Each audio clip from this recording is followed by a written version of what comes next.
Treptele rugăciunii sunt 9. Dar noi ne rugăm măcar cu buzele, măcar cu gură.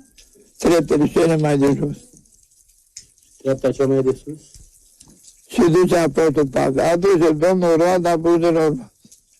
Și duce Duhul Sfânt în Psalmul 33. Bine voi cuvânta pe Domnul în toată vremea, pururea, lauda Lui în gura mea. Și duce Psalmul 102. În tot locul stăpânirii Lui, bine, și duce Apostol. Cu glasul meu către Domnul a strigat cu glas. Vezi? Aici 4 feluri a buzelor, a gurii, a limbii și a glasului. Sunt picurii cel mai de jos a rugăciunii, înțeleptele rugăciunii. Cu aici se învață cineva întâi, când îi prunc. După ce te ruga măcar 10 ani, cu limba, cu buzele, cu gura și cu glasul, aici se vede la o vreme că sunt nevoie și aia ce duce gura să înțeleagă mintea. Nu se le duce așa numai aiurea. Și când omul ajunge și aia se duce cu gura să înțeleagă cu mintea, au ajuns la a treapta a 5-a. Treapta rugăciunii minți.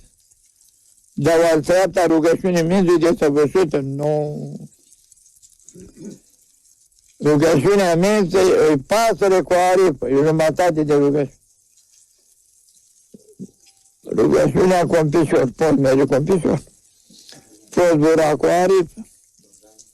Și acolo atacă drașe pe minte. Și la minte. Trebuie rugăciune. Se iată așa, rugăciunea inimii. Să pogori cu mintea în inimă. Și când te pogori cu rugăciunea în inimă, cu Doamne Iisus Hristos, Fiul Dumnezeu, miluiește-mă pe mine, păcătos.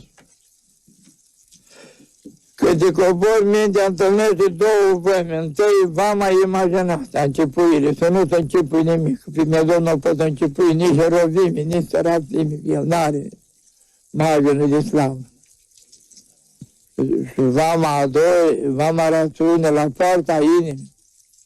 Când se pogori mintea în inimă, primul semn dai un cui de foc în țâța stângă, aici inima și la barbar, la un cui de foc. Se încălzește inima tare, începe o dulceață dumnezeiască, de la inimă, pieptul, coloana de tot corpul să facă foc. Și începe vocea curge lacrimi, dar nu așa lacrimi. Îmi poveste un bătrân în pustie cu care aveam legătură. M-am pogorât cu mintea în inimă 2 ore și 10 minute. Și atâta dulceată dumnezeiască vin să întâlnește Hristos cu sufletul nostru. Că l-avem de la botez în inimă. Și atunci, în partea rațională, stă de vorbă cu sufletul nostru. Că în 2 ore și 10 minute, și am avut 5 batiste la mine și le-am stors de 3 ori de lacrimi. Așa e rugăciune, cu atâta lacrimi. Așa e curăță inima. Alta rugăciune așa curată a inimii la care ajunge unul din 10.000 din cei care se ține Sfântul Saxel.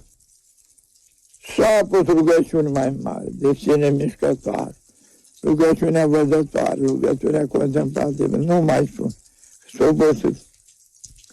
Care rugăciunea contemplativă, nici nu se mai cheamă rugăciune. Se cheamă vedere Dumnezeu. Cu șeietul răpit pază până la al 3-lea așa. Și nu știa dacă a fost în trus sau afară de trus. Iată, băi, frate, du-te cu șmecheria asta de aici. Doamne, Doamne. Moșul putrigai, moșul putrigai.